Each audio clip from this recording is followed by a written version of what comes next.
Dans l'épisode 495 de Plus belle la vie, encore plus belle, l'atmosphère du Mistral s'ouvre sur une inquiétude sourde, presque étouffante, qui semble se diffuser d'un personnage à l'autre comme une onde de choc invisible. Rien n'est encore officiellement dit, et pourtant chacun sent confusément que quelque chose s'est brisé. Dès les premières minutes, la disparition de Martin Torres impose son poids à la narration, non pas comme un simple fait divers, mais comme une blessure béante autour de laquelle tout gravite. Au petit matin, Luna Torres traverse Marseille avec une pile de feuilles serrées contre elle. Sur ses affiches fraîchement imprimées, le visage de Martin la fixe, figé dans un sourire qui paraît presque cruel tant il contraste avec l'angoisse qui la ronge. Chaque pas qu'elle fait dans les rues du quartier lui coûte un effort immense. Distribuer ses avis de recherche n'est pas seulement un geste pratique, c'est une manière d'admettre, enfin, que la situation lui échappe. Pourtant, malgré l'urgence, Luna garde le silence auprès de Rudy Anicet.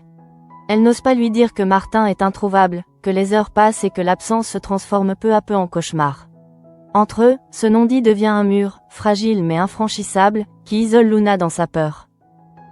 Au Mistral, elle confie quelques affiches à Aya Konaté et à Thomas Marcy. Le geste est simple, presque banal, mais son regard trahit un désarroi profond. Luna parle peu, comme si chaque mot risquait de faire éclater la vérité qu'elle tente encore de contenir. Thomas, sensible à cette tension, promet de les afficher partout. Il ne pose pas de questions, comprenant instinctivement que certaines angoisses n'ont pas besoin d'être formulées pour être partagées. Pendant ce temps, au commissariat, la mécanique de l'enquête se met en branle. La procureure convoque Patrick Nebout pour lui annoncer une nouvelle qui fait basculer l'épisode dans une dimension plus sombre. Un corps a été retrouvé.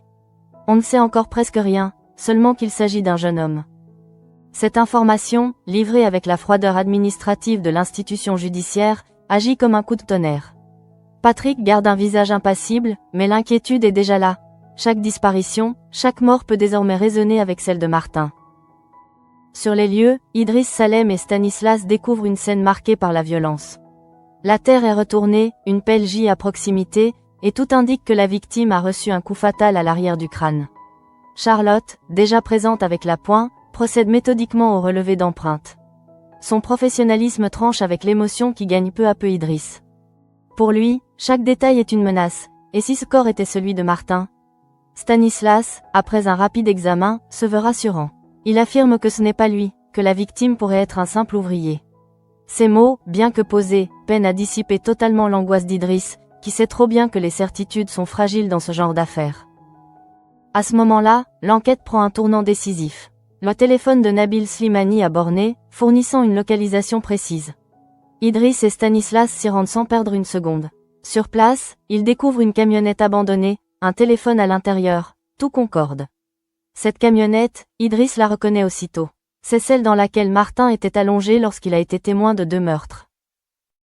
La révélation agit comme une décharge électrique. Ce qui n'était jusqu'ici qu'une disparition inquiétante s'inscrit désormais dans une affaire criminelle d'une ampleur bien plus grande.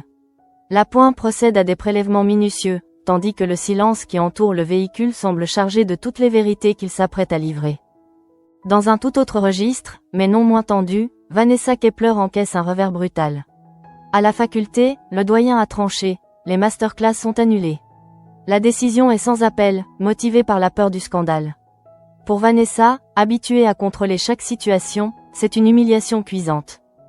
Son bureau est placé sous scellé, symbole tangible de sa chute temporaire.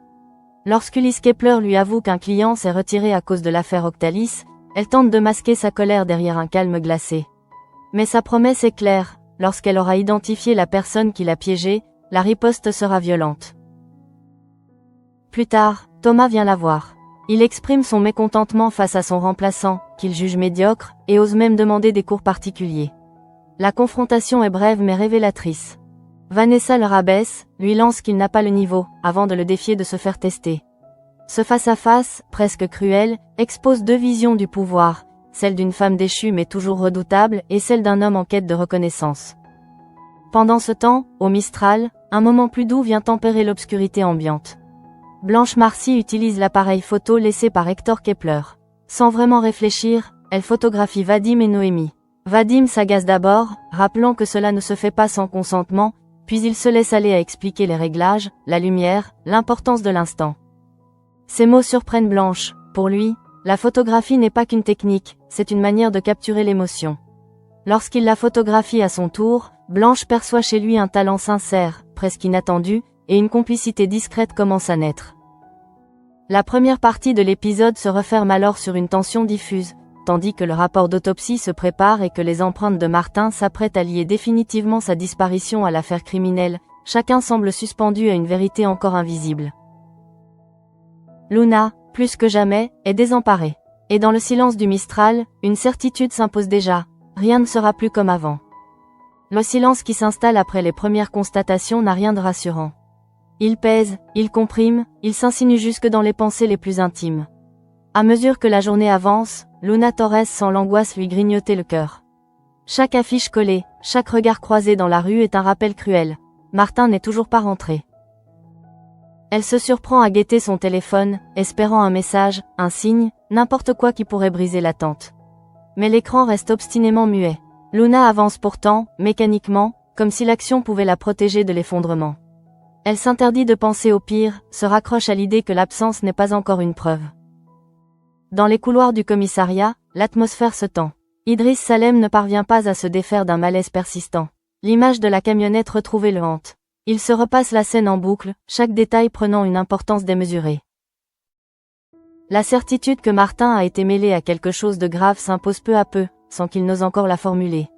À ses côtés, Stanislas tente de garder le cap, conscient que l'émotion peut brouiller l'analyse. Il rappelle les faits, insiste sur la nécessité d'attendre les résultats officiels, mais lui-même sent que l'affaire leur échappe déjà. Pendant ce temps, Lapointe poursuit son travail avec une précision implacable. Charlotte rassemble les éléments, croise les données, confronte les indices. Le rapport d'autopsie se dessine, lentement, comme une pièce manquante d'un puzzle sinistre. Chaque empreinte relevée, chaque trace analysée rapproche les enquêteurs d'une vérité qui pourrait bouleverser bien plus de vies qu'ils ne l'imaginent. La rigueur scientifique contraste avec la charge émotionnelle de l'affaire. Ici, pas de place pour les états d'âme, seulement pour les preuves. Au Mistral, l'agitation habituelle semble ralentie, comme si le lieu lui-même retenait son souffle. Blanche Marcy repense aux mots de Vadim, à sa manière de parler de la photographie comme d'une capture de l'instant.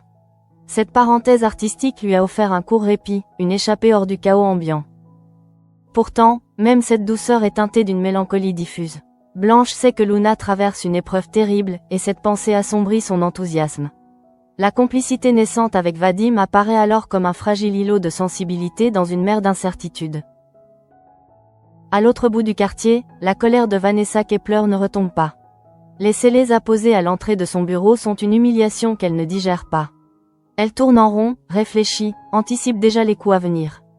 Pour elle, chaque crise est une bataille, et chaque bataille appelle une stratégie. Lorsqu'Ulysse Kepler évoque les conséquences professionnelles de l'affaire Octalis, Vanessa laisse transparaître un rare instant de regret. Mais il est de courte durée.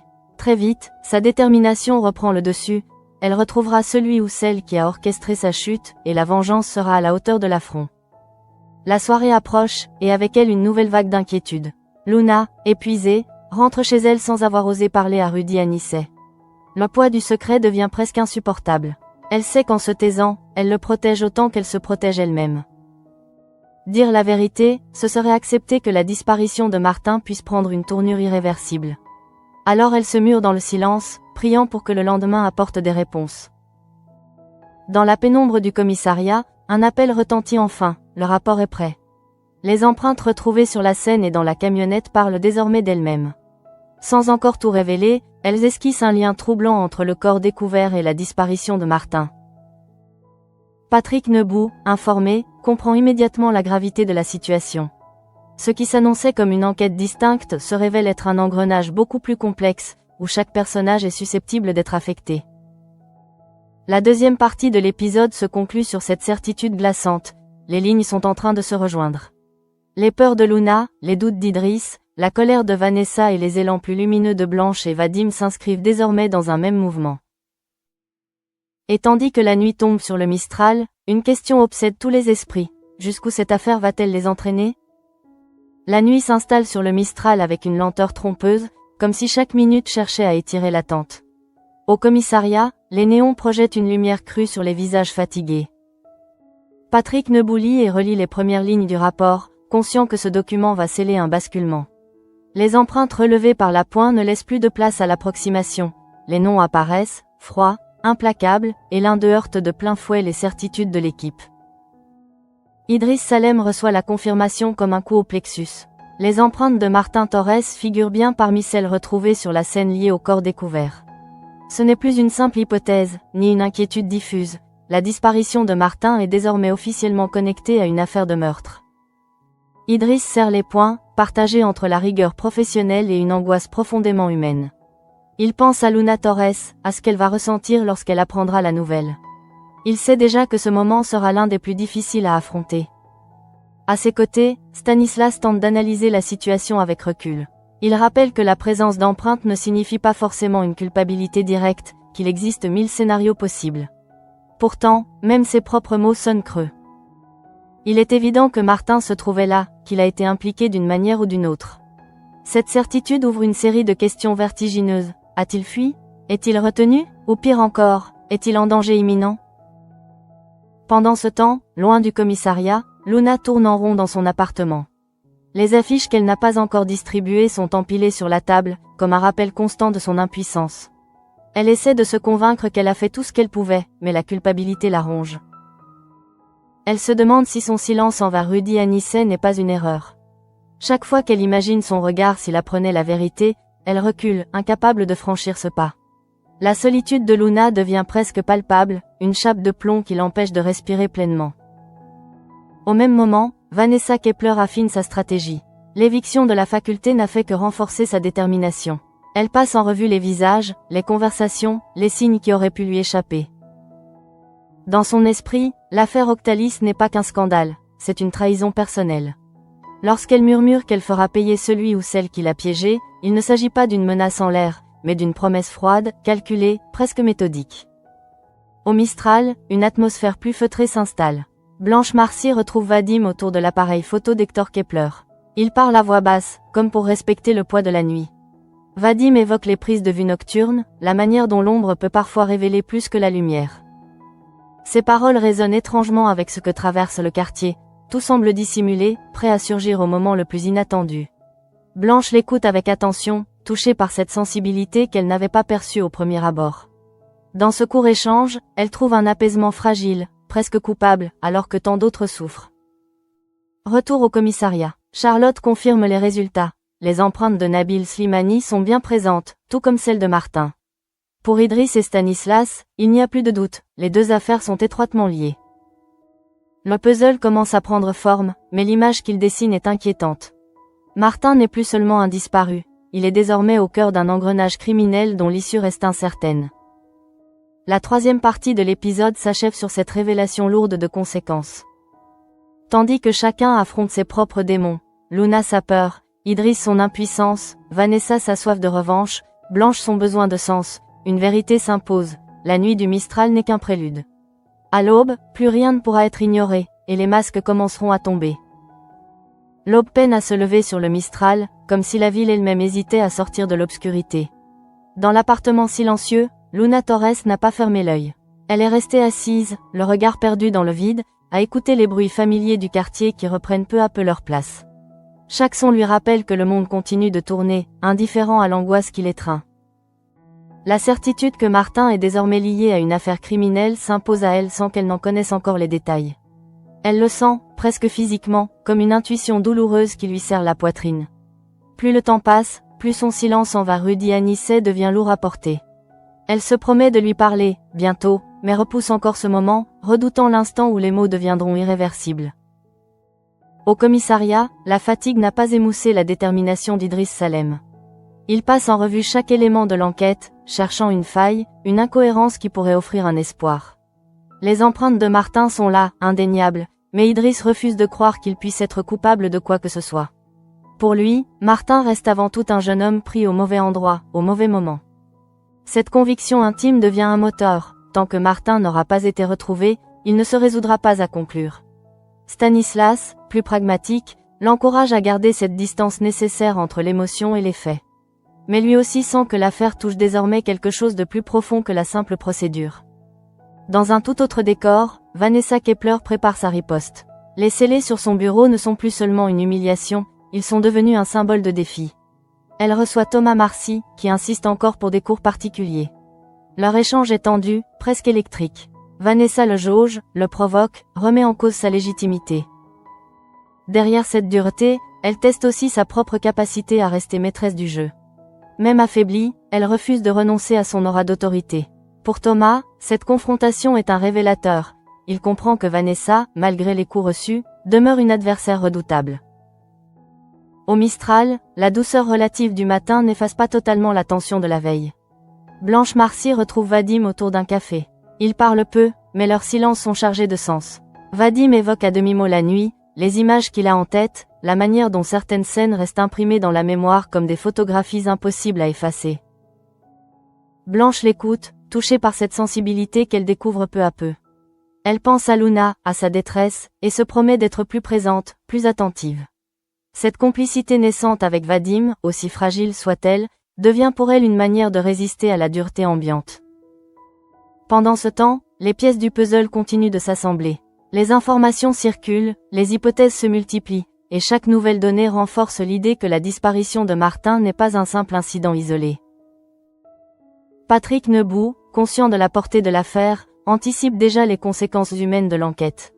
Il sait que, tôt ou tard, la vérité devra être révélée à Luna, à Rudy, à tous ceux qui gravitent autour de Martin. Et il redoute ce moment presque autant qu'il le juge nécessaire. La 4e partie de l'épisode s'achève ainsi sur une tension contenue, prête à exploser. Chacun avance, porté par ses certitudes ou ses peurs, sans savoir encore quelle vérité l'attend au bout du chemin. Mais une chose est sûre, le temps des doutes silencieux touche à sa fin, et les révélations à venir promettent de bouleverser durablement l'équilibre du Mistral.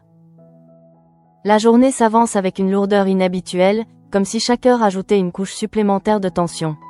Au commissariat, l'équipe se rassemble autour des conclusions désormais complètes. Patrick Nebout expose les faits avec une prudence mesurée, conscient que la portée de ces informations dépasse largement le cadre professionnel. Le rapport d'autopsie est clair, les empreintes de Nabil Slimani confirment son implication directe, mais celle de Martin Torres change définitivement la nature de l'enquête. Il n'est plus seulement question d'un témoin disparu, mais d'un jeune homme dont la trajectoire s'est dangereusement entremêlée avec un crime. Pour Idriss Salem, cette certitude agit comme un révélateur. Il comprend que le temps joue contre eux. Chaque minute passée sans retrouver Martin augmente le risque qu'il se soit enfui par peur, ou qu'il soit retenu pour l'empêcher de parler. Aux côtés d'Idriss, Stanislas partage cette urgence silencieuse. Ils se promettent de ne pas relâcher la pression, convaincus que la clé de l'affaire se trouve dans ce chaînon manquant qu'est Martin. Pendant ce temps, Luna Torres sent que l'étau se resserre. Les heures de silence, les nuits sans sommeil, tout converge vers une évidence qu'elle ne peut plus ignorer. Elle décide enfin de parler à Rudy Anisset. Le moment est lourd, chargé d'émotions retenues. Luna cherche ses mots, consciente que cette révélation va bouleverser leur fragile équilibre. Elle lui avoue que Martin a disparu, que la situation est grave, bien plus qu'elle n'a voulu l'admettre jusque-là. Le choc est immédiat. Rudy, abasourdi, tente de comprendre, oscillant entre colère et peur. Cette confession marque un tournant. Désormais, ils sont deux à porter le poids de l'angoisse. À quelques rues de là, Vanessa Kepler continue de ruminer sa revanche. L'éviction de la faculté n'a pas seulement entamé son prestige, elle a réveillé un instinct de survie féroce. Elle passe des appels, recoupe des informations, convaincue que la personne qui l'a piégée se croit déjà à l'abri. Son regard dur trahit une certitude glaçante, elle n'en restera pas là. Pour Vanessa, chaque humiliation appelle une contre-attaque soigneusement préparée. Au Mistral, un contraste saisissant s'opère. Blanche Marcy et Vadim échangent un regard complice, presque timide. La photographie, devenue leur langage commun, leur offre un refuge discret. Vadim parle de lumière et d'ombre, de la façon dont une image peut révéler ce que les mots taisent. Blanche comprend alors que cette sensibilité n'est pas anodine. Elle résonne avec ce que chacun traverse au Mistral, cette impression que la vérité se cache toujours dans les détails. La 5e partie de l'épisode se referme sur une tension à son comble. Les liens se resserrent, les secrets tombent, et l'enquête s'accélère. Martin est désormais au cœur de toutes les inquiétudes, de toutes les hypothèses. Pour Luna et Rudy, l'épreuve ne fait que commencer. Pour Idriss et Stanislas, la course contre la montre est lancée. Et tandis que Vanessa affûte sa vengeance et que Blanche trouve un fragile apaisement auprès de Vadim, une certitude s'impose. l'affaire est loin d'avoir livré tous ses secrets, et le Mistral s'apprête à affronter des révélations encore plus bouleversantes. La pression devient presque tangible, comme si l'air du Mistral s'était épaissi sous le poids des non-dits et des certitudes incomplètes. Au commissariat, Idriss Salem enchaîne les vérifications, incapable de se satisfaire d'un simple constat. Les éléments s'alignent, mais il lui manque encore l'essentiel, comprendre ce qui a réellement poussé Martin Torres à se retrouver mêlé à cette affaire. Était-ce la peur, un mauvais choix, ou la conséquence directe d'avoir vu ce qu'il n'aurait jamais dû voir? Ces questions tournent en boucle dans l'esprit d'Idriss, nourrissant à la fois sa détermination et son inquiétude. Sur le terrain, la pointe retourne autour de la camionnette, comme si le véhicule pouvait encore livrer un dernier secret. Les prélèvements s'accumulent, chaque trace est analysée avec une minutie presque obsessionnelle. Stanislas observe en silence, conscient que la moindre erreur pourrait retarder une avancée cruciale. Il sait que Martin est désormais la pièce centrale de l'enquête. Le retrouver, c'est peut-être comprendre toute la mécanique du crime. Pendant ce temps, chez elle, Luna Torres affronte les conséquences de sa confession. Le choc passé, Rudy Anicet laisse apparaître une inquiétude qu'il n'avait jamais montrée jusque-là. Leur échange, encore fragile, oscille entre le besoin de se soutenir et la difficulté de faire face à l'inconnu. Luna se sent coupable de ne pas avoir parlé plus tôt, mais elle sait aussi qu'elle n'aurait pas pu agir autrement. Désormais, elle n'est plus seule, mais cette solidarité nouvelle n'efface pas la peur, elle la rend simplement plus réelle. Dans l'ombre, Vanessa Kepler continue de ruminer.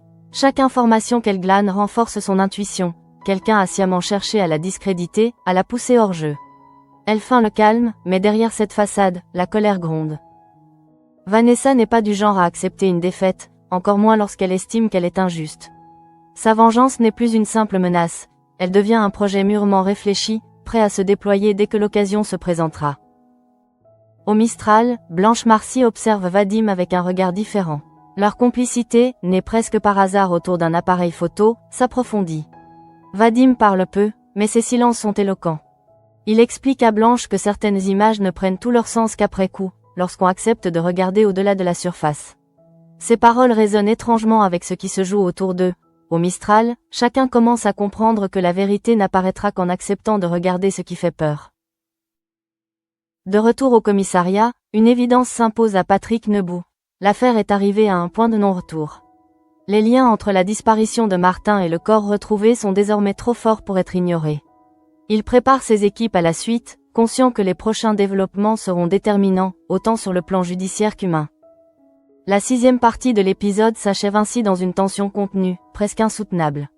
Martin reste introuvable, Luna et Rudy affrontent ensemble une angoisse nouvelle, Idriss et Stanislas sentent que la vérité est à portée de main, tandis que Vanessa et Blanche avancent chacune sur leur propre ligne de fracture. Le Mistral retient son souffle, la dernière étape approche, et avec elle, des révélations qui pourraient tout faire basculer.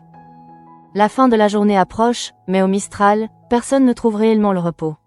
L'épisode se resserre autour de cette sensation d'étau qui se referme lentement, implacablement. Au commissariat, Idriss Salem et Stanislas reçoivent enfin la version définitive du rapport. Les mots sont techniques, précis, mais leur portée est dévastatrice. Les empreintes de Martin Torres sont formellement identifiées aux côtés de celles de Nabil Slimani. Il n'y a plus de doute possible, la disparition de Martin et la scène de crime sont indissociables.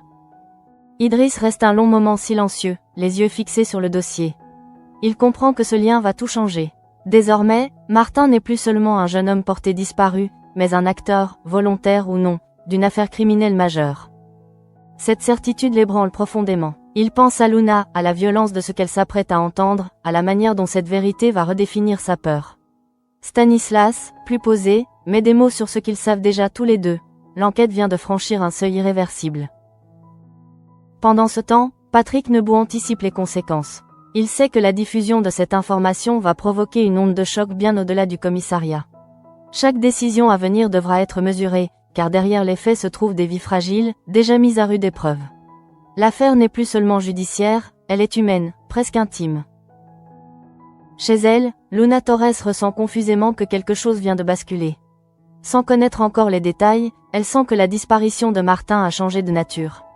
Aux côtés de Rudy Anicet, elle tente de se raccrocher à une forme de lucidité, mais la peur s'impose malgré elle.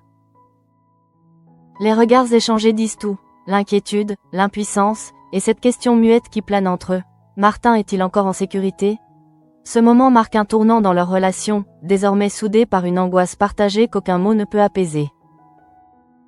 Non loin de là, Vanessa Kepler contemple sa situation avec un calme trompeur. Les revers subis n'ont fait que renforcer sa détermination. Lorsqu'elle murmure que celui qui l'a piégé le paiera cher, son regard ne laisse place à aucune ambiguïté. Vanessa n'a pas dit son dernier mot. Sa chute provisoire nourrit une colère froide, prête à se transformer en représailles calculées. Au Mistral, l'agitation reprend doucement, mais l'atmosphère reste chargée. Blanche Marcy observe le quartier avec un œil différent. La parenthèse sensible partagée avec Vadim lui a rappelé que, même au cœur de la tourmente, certains instants peuvent encore faire sens.